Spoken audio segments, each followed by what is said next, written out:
And we're joined on the phone today by actor Larry Hankin. He's in the new film El Camino, a Breaking Bad movie. He plays Old Joe. And also he's got a new book out. It's called The Loopholes Dossier. Larry, how's it going today? Well, so far so good. I've done a couple of these now, so I think I'm getting into it. Yeah, okay. Awesome. Well, I'll try not to ask you all the same questions, but I know you got a new book. First of all, I want to ask you about that. The Loopholes Dossier. Can you tell the listeners a bit about the book? Yeah, well, I lived in my car for a year when I first started to become an actor. When I finally reached San Francisco, and I lived in my car for a year. So I got into that whole idea. And I've always written. I've always kept journals. So while I was homeless, I was keeping a journal about being homeless. And I started to think about survival. I mean, what that means, the definition. So the book is a collection of all my writings while I was homeless and even afterwards. I still keep a journal. And it's a satire about surviving. What people do in the name of survival, even if they're not surviving, they'll claim they're surviving. Like politicians, they're always in this survival mode, quote unquote. Survival to me is being in the middle of the Pacific Ocean in a boat, and you're lost. That's surviving, or lost in a forest. So when a politician says they're surviving, I take it with a grain of salt. So I wrote 3 different biographies. One was of a politician, how they survived, quote unquote. That there's quotes around survive. And then a runaway 15-year-old kid who is also a pickpocket prodigy, how he survives. And then a homeless guy, an old homeless guy who's a doggerel poet and a window washer who's homeless, and how each one of those survives. So they're kind of satires, they're biographical satires of how 3 different people survive that I've observed in my journals, in my writings. It's just a collection of my writings, of looking at it through it's kind of like Gulliver's Travels, how Gulliver would look at all these different weirdnesses around the world as he traveled. And the homeless guy is kind of like Don Quixote. I mean, he's just how he looks at the world and how he survives. So it's a satire of survival, basically. It's funny. It's a funny book. And, it's just a collection of my writings. And you can get it in e-books. You can get it in a hardcover or in any bookstore online. So, it's an adventure. Writing a book is an adventure in itself. It's really hard. You got to sit there and write and rewrite and then edit and then proofread. Proofreading is really hard. I learned one thing about writing books. If you're a writer who's writing a book, don't proofread your own book because you tend to skim. And I proofread my book first. And there were so many mistakes that I didn't see that I finally got a proofreader. So that was my only kind of the thing that I learned about writing is don't proofread your own book. Other than that, I've just read the book in a hardcover, which is different than reading the manuscript. And it's pretty good. I mean, it's totally different than the manuscript. Just in feeling, because it's a book and you open it and, sure. It's not the same.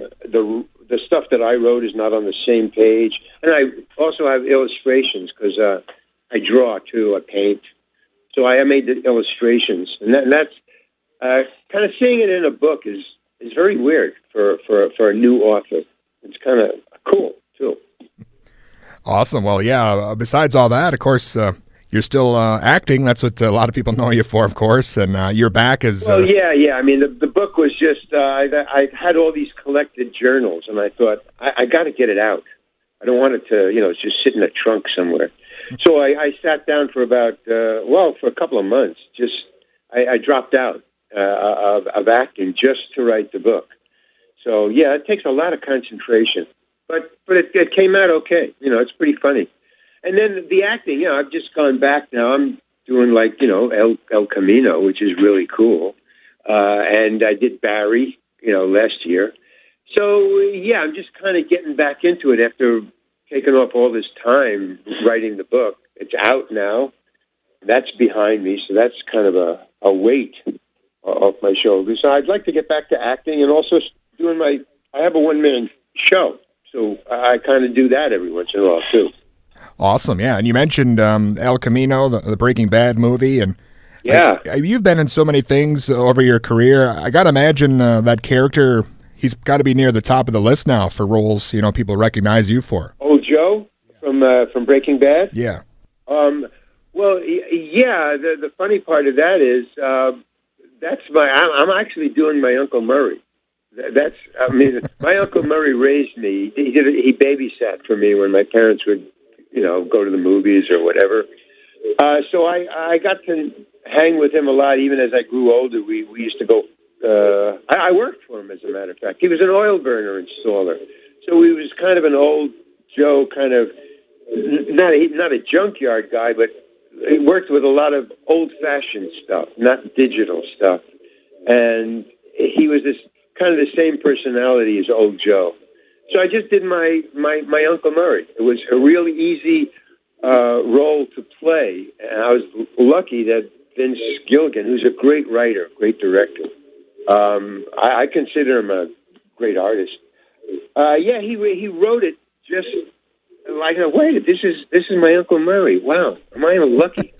And Vince is a great writer. I don't know if you've seen it yet, but go see it. It's really a cool movie, and I'm pretty good in it. I like my scenes. Sometimes you'll watch your stuff and you go, oh man, I don't know, but yeah, I like it. It's a good movie and it's a good role. Yeah.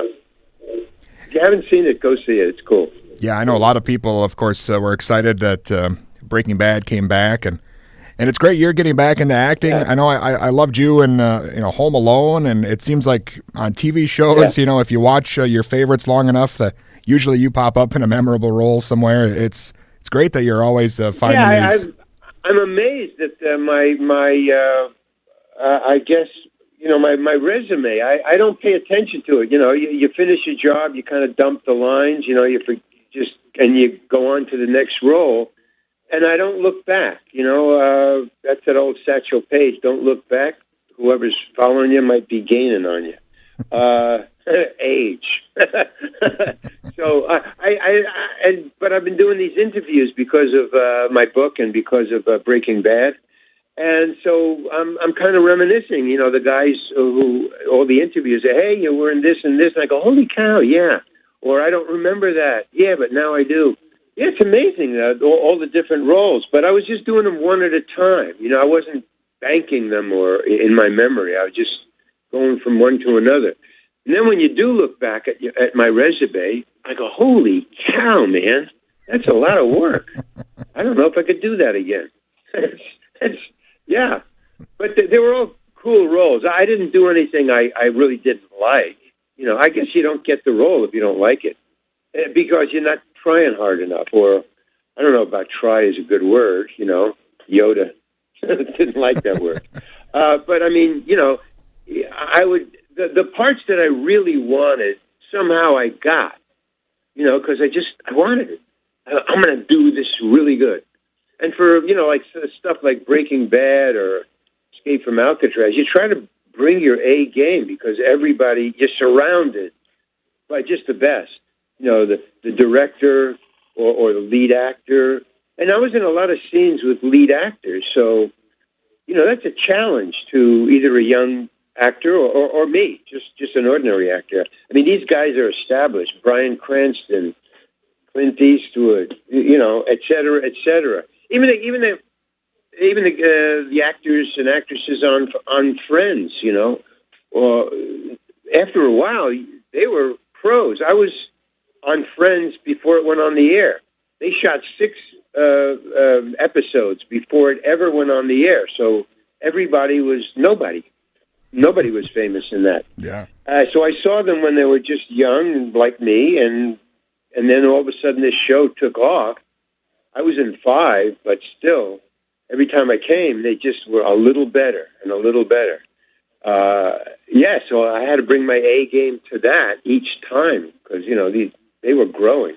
It was kind of an adventure, all those different roles. And it was a learning experience, too. Sure. I mean, you can't help but act with these great actors, lead actors, and then not pick up just little stuff. Like, yeah, it was kind of cool. All right, Larry, it's an honor speaking with you. I'm a huge fan, and thank you so much for your time today. Okay, thank you, All right, Dustin. Bye. And again, that was actor Larry Hankin. You can get his new book, The Loopholes Dossier, and also he's in the new Netflix film El Camino, a Breaking Bad movie.